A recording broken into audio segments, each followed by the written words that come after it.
Triple Shot Mindset.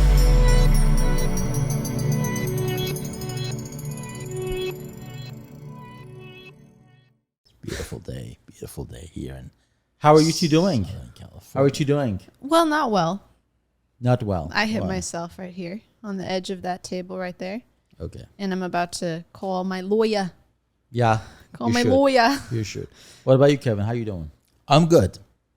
You look mighty light powder blue today. Yeah. It's a good look. Yeah. A GL. I'm heading down south, east, Asia. Southeast Asia. Yeah. Tell us more. Yeah, well, going to Vietnam. Speak closer to the mic, please. Going to There Vietnam you go. tomorrow night with our Tomorrow YouTube night. bozos. I know. Thanks for inviting. You know what? He did offer. I know. Multiple you times. sure He did. offered multiple sure did. times. He loves the people. But I said if it's Loves not the all of us, It's none of us. it's none of us. But It's then it one of ended us. up being one of us. Well, one of us has to be the leader. Yeah. So thank you, Kevin, for being that You're person. welcome. All right. You're welcome. A couple days ago, we were driving down the 405 freeway here in Los Angeles, Were you headed Area. north or south? south. And I called you and I said, please write this down. Yeah. Okay. Topic of today's show, by the way, I love people, is after the yes, Beyond. beyond the yes, whatever. Beyond the grave, after the grave. Beyond just sounds better than after. Beyond the yes. And we're not talking about, well, we could be talking about The marriage, engagement. engagement. Yeah. We could be talking about all that. But I think a lot of men, myself included, we are looking for connection. So much so, even a first date, that getting that yes from a woman, yes, I'll go out with you. It's so important to us. We put so much energy into getting that yes that we don't have a plan for what will transpire after the yes. Yeah. So, for example, examples are plenty, but in my single days, my whole entire energy, my social life, is predicated upon me finding a woman to go out with. Now I didn't, now I do, but I didn't for the longest time have a plan for after someone says yes. Oh, holy shit, someone said yes, because you go on these dating apps and usually you swipe, 100 people a month and one of them swipes back or none of them swipe back. So the whole goal for me was to get a swipe back, get a yes. And the moment the yes comes in, whether it's a yes, let's talk, or yes, let's go out on a date, it kind of throws you into a loop. Like, holy shit. Like, what just happened? She just said yes. And what are my plans for this? Am I going to take her out because she's the only person that said hi to me? Or is this a person that I really want to have a future with? And so a lot of men don't have that figured out because they're just playing the numbers, quote unquote, all these swipes. And honestly, 10% is people that you see a future with. And the 90% is people who are okay, get the job done as a, female in your life, but may not necessarily have the accolades that you want to continue on a relationship with. So the reason I used to swipe a lot was because my brother said, play the numbers game, right? Just don't look for someone that you see yourself compatible with. Which I mean, I get why he's saying that, because the 5 people out of 1,000 people I swiped yes on, Yeah, you were pretty picky if I remember correctly. I was. But now there's a reason I was picky, because even though in my inbox I have 25 women waiting to talk to me and I had swiped on them, I don't want to connect. I don't want to continue the conversation because they weren't what I was looking for. I was just playing the game. I was just going for the numbers. So for me, it was a revelation. Like, it opened my eyes into, now that this person has said yes to me by means of a right swipe as well. What's next? And I don't think about that. I didn't thought about that for the past 2 years, and a lot of men don't think about that because they know they're going to get rejected anyway. Yeah. 99% of the chance of the time they're going to get rejected. So why put any effort into the following steps? Whoa.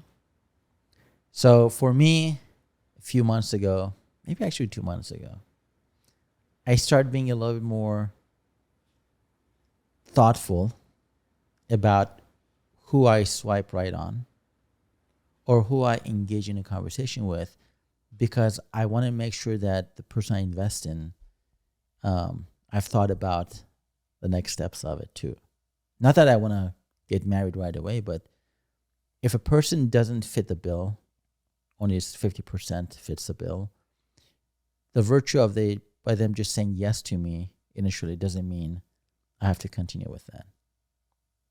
And a lot of guys the same way, like they ask a girl to marry them because they have FOMO, or they think if they don't ask for their hand in marriage, she's going to go find someone else. So the fact that they get married is because they don't want to lose her. They don't want to, like, it's all lack. Yeah. I don't want to lose that. I don't want her to be angry at me. I don't want her parents to say you're a jerk. Therefore, I'm going to put a ring on that finger. Yeah.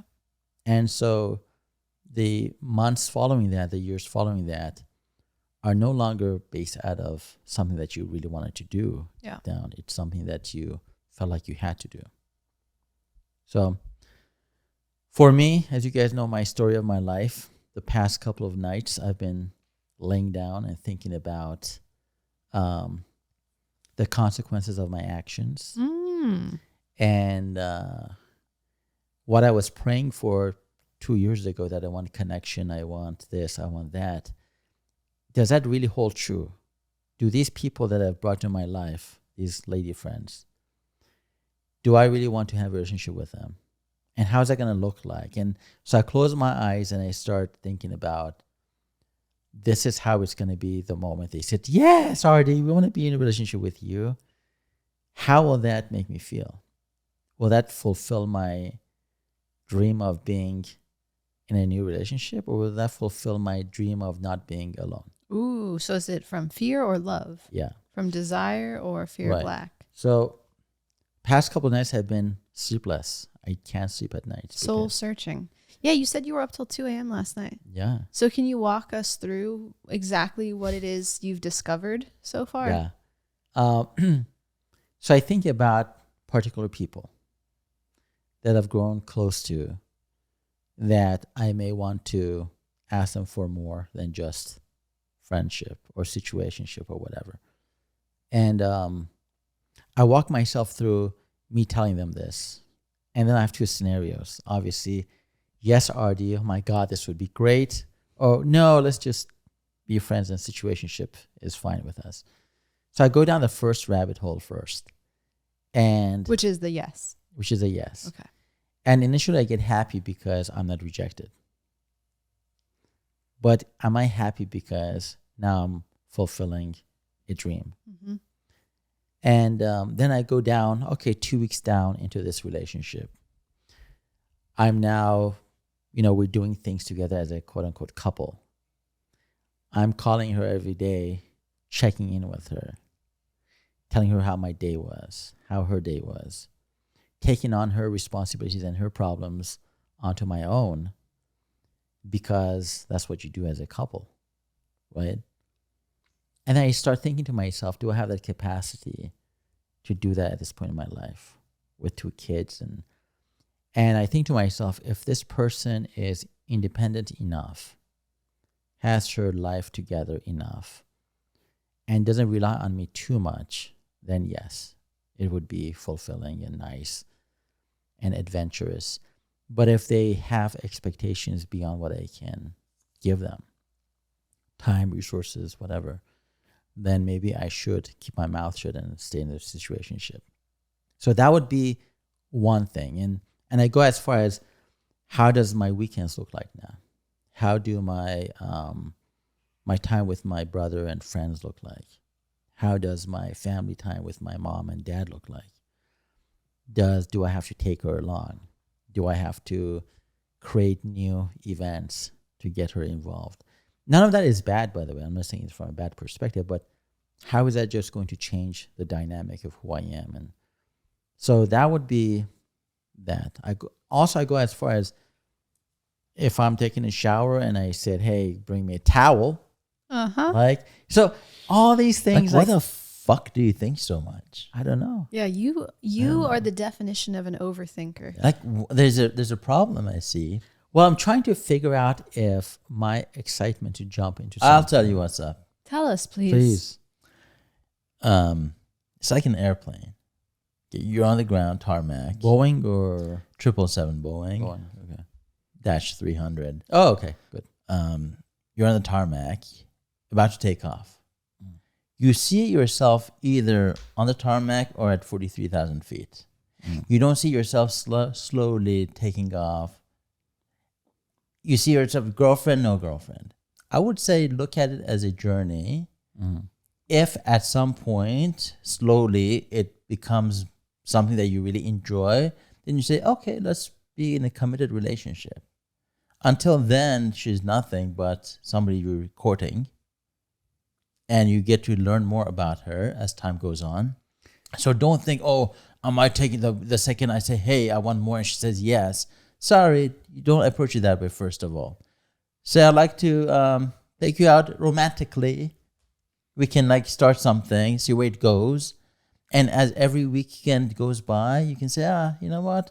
Let's maintain altitude at 20,000. 20,000. If you see it going in the right direction, like, and then you go to 43. That's when you can say, hey, you know what? We've been seeing each other for a couple of years now. What do you say? We make it more official. Years, yeah. Whatever. I'm just saying, don't think about it as black, white, on, off. 0 to hero. Yeah, there's a dimmer switch, bro. Yeah, Dimmer switch. Dimmer switch. bro. Dimmer switch it, Dimmer bro. switch, bro. What do you say to that? Let me sit up in my chair first and foremost. God, a bit taller. I wish I was a baller. Yeah. Wish I Maybe could shot have a caller. girl that I could call her. But anyway, that's part of a song, by the way. I picked that up after Right. the second line. I do agree with the dimmer switch and the 0 to hero and the airplane 777-300. You're right. Bing. You're right. However, in my mind, when I've read and been told by many women, by the way, many women, I have a lot of women friends, they find someone who knows what they want and goes after it. More of a masculine turn on than someone who takes it very slow. And because here's the thing, when I was with my ex-girlfriend, I'm going to say ex-wife, ex-girlfriend, we took things slowly. It was like 0 and then 10. Do I know this one Yeah, you know, of it? Helen. Okay. And I remember we were like, after 3 years of dating, and by the way, we saw each other once a week because of the distance. But after 3 years, she asked me something. She said, hey, can I ask you a question? I'm like, yeah. She's like, are you afraid to fully jump into this? Hell yeah. Or are you going to be a man and step up, right? Because I think men know what they want, or at least they have the idea of what they want and they pursue it. They don't test the waters for too long of a time. And so I said, oh, no, I'm good. I know what I want. So after year 5, we're still dating once a week. And the dad says, let's go out and walk by the pool in the backyard. Oh, God. And there were some bags of cement to the side and a couple of chains. But no. So anyway, we started walking around and we got to the furthest point from the house. And he grabbed me from under my arm. Like romantically? Yeah. And he said, Ardavan, all bullshit aside. Wait, 'Cause we're just how did he grab you? Where did he grab you? like he just grabbed my arm like this, pulled me close. Yeah. Both hands or just one? One. But he was like Did he drag you up like a cartoon character when it grabs the shirt and like pulls the face of the other? No, he probably pulled me like 6 inches closer. Oh God, with his arm on His your arm.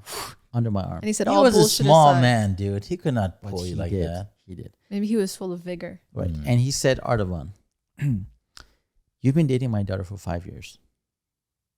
If you don't know what the fuck you want by now, you're not the right man. Because you didn't know what you wanted. Yeah. Well, at that point, I didn't know. Exactly. Yeah. So don't say that that holds true today. Now you do want, but now you're more selective. So if the right person, Yeah, that's what I was gonna say. But I about don't the- have the time. Hold on. May I speak? Yeah. Your strategy of taking it, Kevin's strategy. Kevin's strategy, not of taking it slow, is not necessarily what it is. It's having a vision for what you want, knowing what that is, but then giving reality a chance to reinforce your desires. Like you may want an independent woman. You said that actually. You want her to With be a jawline. relatively independent. You want her to be able to do her own thing. You want her to understand the dynamic with kids. You can imagine that that's what a person is like, but what you're doing is creating the entire scenario from the yes. You're like, okay, this is the one we're diving in, balls to the wall. It's happening. Like my vision is going to become reality. And what Kevin is saying is give reality a chance to prove itself to you. See if they really are the independent person. See if they really can tolerate the time that you want to spend with your brother and your friends and your kids. Otherwise, you might find yourself making concessions because in your head, you're committing to a fantasy. You're not committing to reality. You're committing to a fantasy that you're concocting. Is this ack? absolutely. Can you say accurate? That really bugs me. Ack. I think what I've seen my brother do is, even on dating apps a year ago, he is judging by what the person looks like and or the bullshit they've written. Whereas that's not real. That's not real. And you told me actually a while back that, you know what the fuck was I thinking? Yeah. Because that jawline is not what I want anymore. That aggressive, I'm opening up for NASDAQ today in New York is no longer the person you want. Not that there's anything wrong with that, but you've decided you want somebody that's calmer, cooler. Because you, if I may, Kinder. you experienced the reality. See, in the fantasy world, eyebrow opening for NASDAQ was a great idea. But Jawline. But once you experienced the reality, you were like, pivot. This is not what I actually want. Yeah. So what we're trying to tell you maybe is that instead of committing to a fantasy in your head, give it a chance, give reality a chance to prove to you that it can be what you want it to be without overcommitting. Because I guarantee you, once you've made a commitment like that, you will ignore red flags. Because that is what happens when we make a commitment to a fantasy, is that we're then forced to ignore reality. And I don't think that's... And I think one thing that he did back with and I did the same thing too, in the Helen days, is we would say things just to keep them happy, even though it wasn't what we wanted. Like, oh yeah, I'm going out with you because I do want to get married and have a family. In reality, we just wanted to have a girlfriend and then see where it goes. Yep. It wasn't a complete lie. As we got to know them, we're like, okay, yeah, why not? But that was not our intent to begin with. Yeah. And then when the father-in-law pulls you over and says, oh, what the fuck are you doing? It's been 5 years.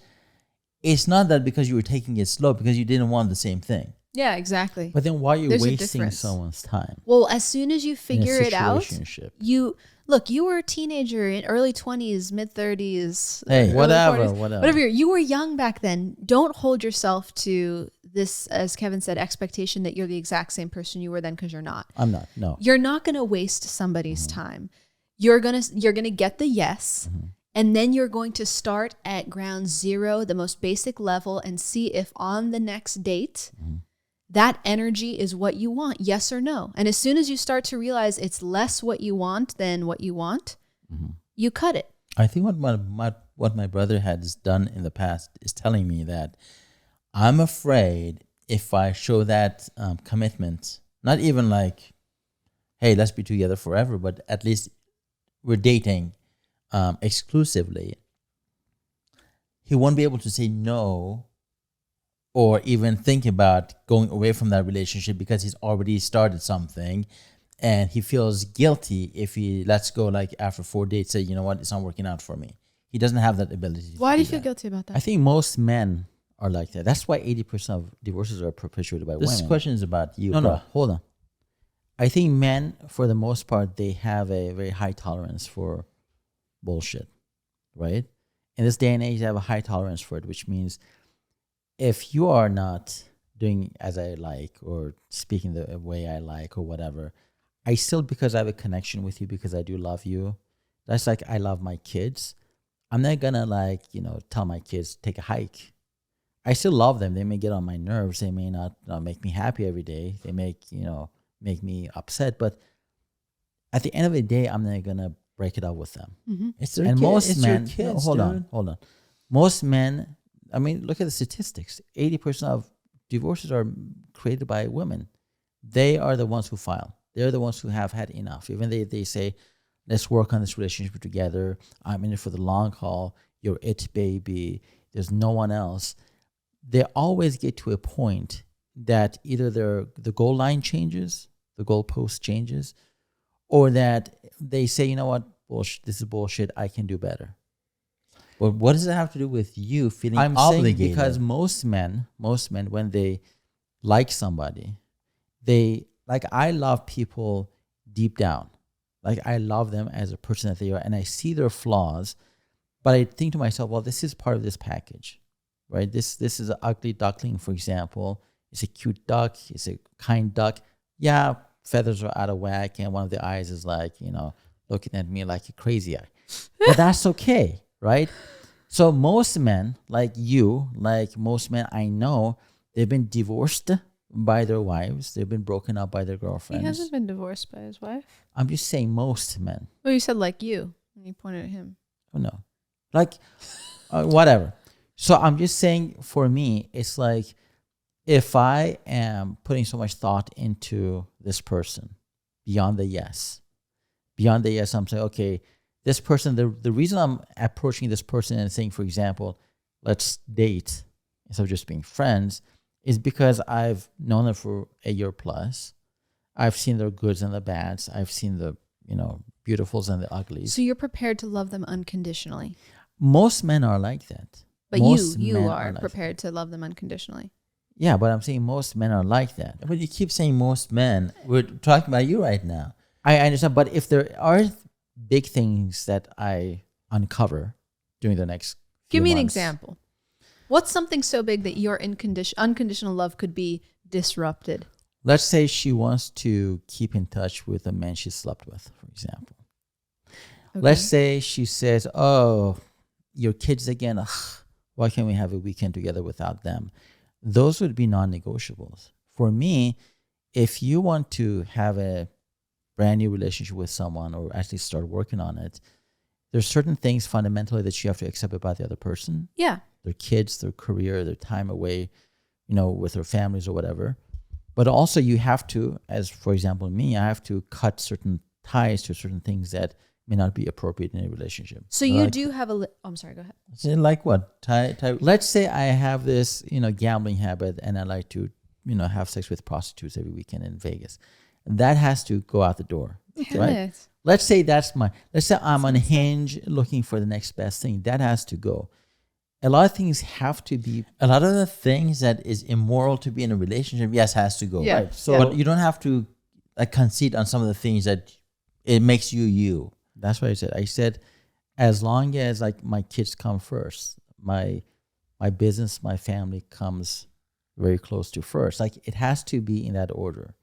But my question was something else, and you kind of went in a different direction, which is great. Trajectory. It was that you told me, if hypothetical, you said one day, oh my God, if I kiss this woman, for example, because I would tell you, hey, why don't you just go for a kiss, for example. Mm. You said, if I go for a kiss, then it will, do the launch sequence, start the launch sequence. Yeah. And now I am bound to go in that direction because she now expects me to be that boyfriend Because character. I am not the typical man, as you guys know. I thought you said you're like 80% of men. No, I said 80% of men are, I'm talking about other things. I'm 80% confused. listen, 100% of men, or a lot of men, they love the woman they're with. They may not get along with them. They may not like who But they they've become. unconditionally love them. But they unconditionally love them. They want to take care of them, even though they do it with a frown and they hate their guts. This goes to my tarmac and 43,000 feet on a 777-300 Boeing. That to you, a kiss means now I got to be at 43,000 feet up. I said, Yes. unlike most people, when I look at dating apps and everyone's just going for the numbers, and I used to do that for a while because of your advice. But when I stopped taking your advice and I actually started reading their profiles again, and I started looking at them and the pictures with their kids and what they do for a living and where do they live, I literally look at all the Sagittarius versus Aquarius versus this and that. I start doing cross references in Google. I mean, believe me, it's not just a swipe. No, it's a detective. So when I do that, I'm still answering your question. You're not. I'm answering. You got to be patient, dude. Be patient. So when I do all that informational, I come to the table with that information, and I decide to go out with them. It's not like most people, 90% of the men who out there who say, oh, I'm going to go out and get laid hopefully tonight. I've done my research. I know who this person is. I paid the $95 to people search, and I understand who they are, when they got divorced, how many kids they have, how many assets they have. Like, I know all that stuff about them. So the fact that I take the next step and ask them out, that kiss means more to it than just a regular guy. No, seriously. I'm not saying I think that that's healthy in any way. I just am saying now you understand just by I looking get at your intensity. just by looking at a piece of paper that says, "Oh, twice been arrested," back on, whatever, they haven't paid their taxes for 3 years. It's back to the fantasy. How is that? Oh, now that I kiss him, it means more. No, it's back to the fantasy. That information helps him to craft the fantasy. And when you kiss, in your mind, you have committed to that fantasy. Everything. It sounds like a Cinderella story for you, dude. You need to get to know people first. Cinderella is actually the opposite.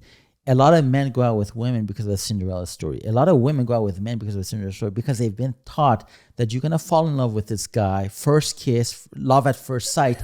That's not me. What it is. It's not me, dude. Love at first sight. I do too much worth of detective work. Okay, forget love at first sight. The first kiss means now we get married. No. That's how you see The it. first kiss. Okay, that actually, by the way, my next podcast today, stay tuned. That's exactly what I'm talking about.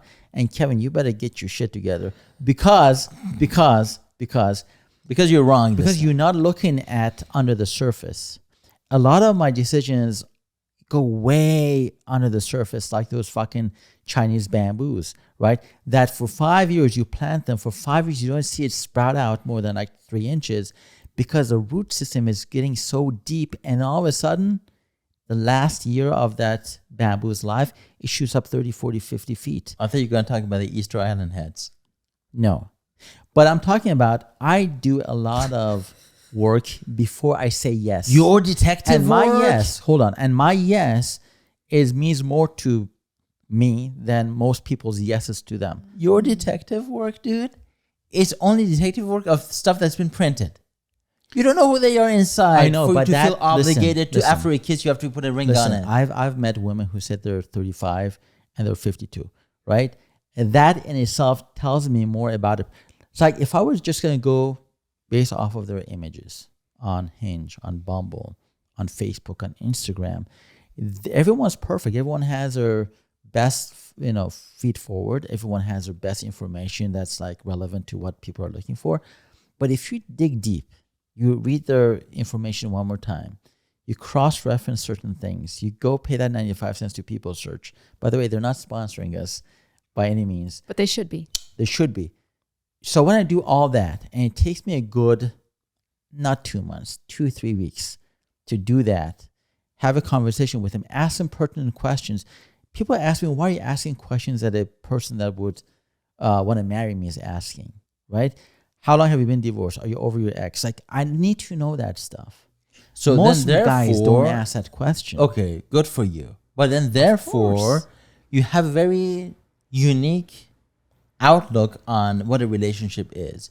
It's that kiss means, oh, seal the deal. We're going for the honeymoon.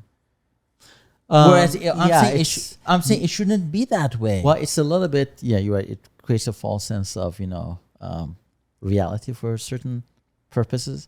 However, I'm just saying my first kiss versus her first kiss. Like, let's say she's going to, Frenchie someone at a taco stand tonight in Lawndale, whatever it's called.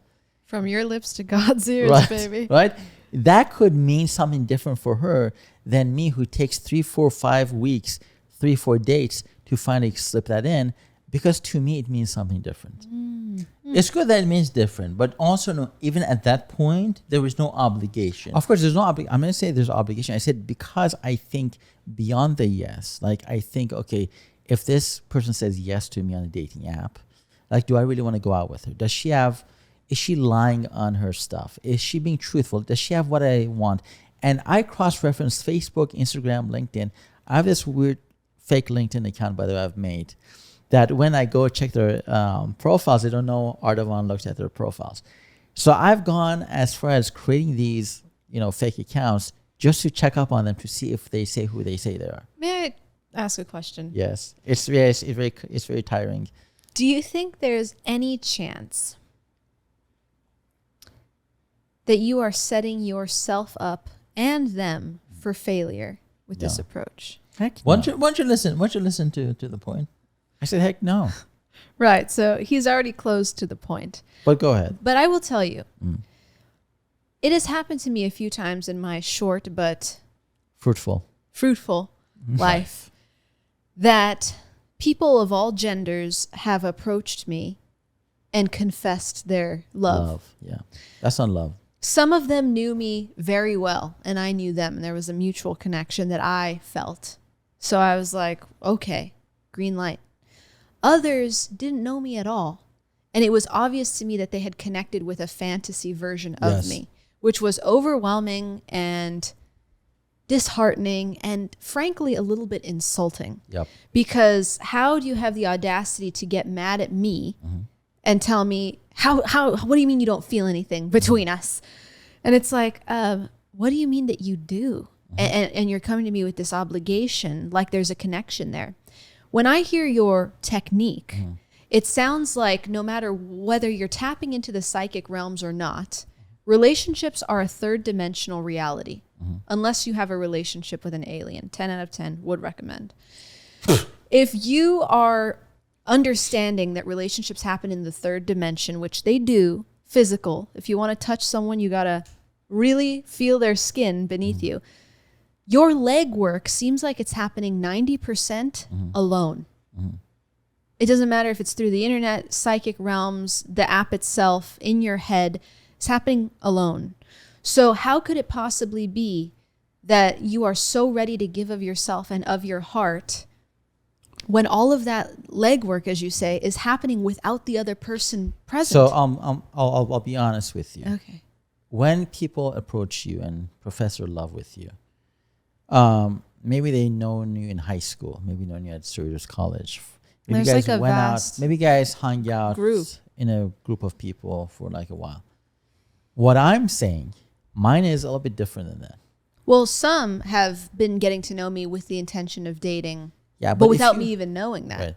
But for me, if I start off these unhinged, where those people are also looking for love, and they've swiped me or we've matched, which means there was mutual interest, right? That would be my first sign.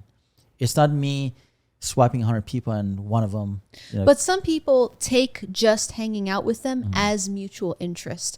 You're trying to say that these people are on the same page as you, and that's your big mistake. Is that you're assuming they're doing the same legwork in their head. But listen, when I go out with them for a third date in a row, and we're sitting down for another 7-hour date, 10-hour date, and you have all these talks and conversations and connections, and it's past chemistry, because, by the way, my next thing is about that. Stay tuned. When you have that much connection and compatibility, and you want the same things out of life, that's when I start thinking about, okay, this could be a good potential. And that's when my head starts thinking, okay, you got to make a move, kiss or something. I see. So they've already told you up front, I'd like to date you. Like, I'm interested. I don't go out to randos like, oh, No, I know it's not randos, but you know that not only are they single and available, they have specific interest in dating you for the long term. if they haven't either matched with me and they weren't my first choice, I wouldn't go through this song and dance. I'll stick with my airplane analogy again because I'm flying tomorrow night. There's nothing wrong with the airplane analogy. Nothing wrong. No, there's another one. What you're doing is running through the checklist before you even take off, which is good. Perfect. Are the engines working? You make sure you don't go down. Yeah, the hydraulics are working. Good. That's your 4 to 5 day vetting period that you're doing. But to Amanda's point, has nothing to do with what that person is like in real life as you get to know them. And that's why I'm saying, no, please, let me finish this point. Yeah. Do the check engines, do the hydraulic check, talk to the ground crews. Does everything look fine, right? Do it. Now you're on the tarmac, you're taking a first date. Don't go like all of a sudden at 60-degree angle to space. Take it easy. Take it easy. Now I think that vetting, like it's like a cooling off period when you want to go shoot up a. I'm just saying, don't think a kiss means now you're in the stratosphere. No. I don't think you guys understand, or maybe you don't understand. I said the reason I kiss people, I just don't want to go up to strangers and like put my mouth where. Nobody said to kiss strangers. Put a fucking salad in there. I said when you go on dates. When you go on dates, don't think a kiss means more. Yeah, it doesn't. But thank you. But if you go through the checklist like I do, you have this. Just please. A checklist does not tell you who the person is. Like, I'm not saying that. You know their background. You don't know who they are inside. I'm not saying that. I'm saying because I, unlike other men who go in just to get laid, and that's after the yes, like, oh, a girl's gonna go out with me. Maybe she'll suck my beep, right? And that is as far as they're gonna think. Most men on dating apps, that's as far as they're gonna go. I'm saying, unlike those guys who don't have a plan of attack or don't have the big picture in their head, just gonna go break a bunch of hearts and like pop some cherries. To me, it's more of a respecting that person on a personal level, understanding who they are, how many kids they have, if they're married, if they're divorced, or if they have a career on LinkedIn. I gotta see all that stuff. And when I do go out with them, at least 2 or 3 times, that's when the kiss happens. And the kiss only happens to people who deserve that. Good for you. Thank you. I'm just saying, even on the 10th date that you kiss, don't think that's the beginning of the end. Of course it doesn't. Because a lot of shit could come up, date 4, 5, 10, That's 12, not what you 8. told me, though. You've told me a bunch of times, I'm afraid if I kiss somebody, it's going to turn on whatever the launch sequence. Yeah, because I have gone so far in my fantasy, as she would say, that I've already created that narrative. And this just, is a bow on the gift, whatever. Yeah. I never said if something bad comes along, I'm not going to abort, just like an airplane. If you're fucking going 30,000 feet to Taipei and halfway to Hawaii, check engine light comes on, you're going to find a place to land that airplane. You're not going to go all the way to Taipei and just risk losing everything. Wow, that's great. Came out great. That check engine light, listen, that could be a game changer. So any red flags come up. Yeah, they do have a button check that says engine light? check engine. If that thing lights up, I'm going to make a U-turn. I'm going to land. Even after the yes. But some people like me, I'm just saying that a little bumpiness, which is going to be normal. Yeah, it's not going to deter you. It's going to deter me. No, you're a lover, not a fighter. Some people, as soon as it bumps, okay, let me jump off this plane. Yeah, not you. I'm saying because I've done the research and I've done the checklist and I've looked at the airplane outside and in. You've already committed up here. I've committed somewhat. Yeah. So now you just need them to prove you right. Yes. So having done so much research, you should not have any fear about after the yes. Because you've actually planned your route, your flight route. But listen. You know where you're going. On paper, you're right. On paper, I see the airplane going 3,000 feet, 12 hours to Taipei, right? And this is a route we're going to take. 16 hours. 2 storm fronts, there's going to be some bumpiness here and there. But if by Catalina Island I get a bing boom, that's really quick. One of the engines is on fire. It's like 5 minutes. Oh fuck! I'm gonna turn around. Like I haven't committed that much. I'm not saying I'm committed. Like kiss seals the deal. It's like a ring. It's like a agreement. It's not.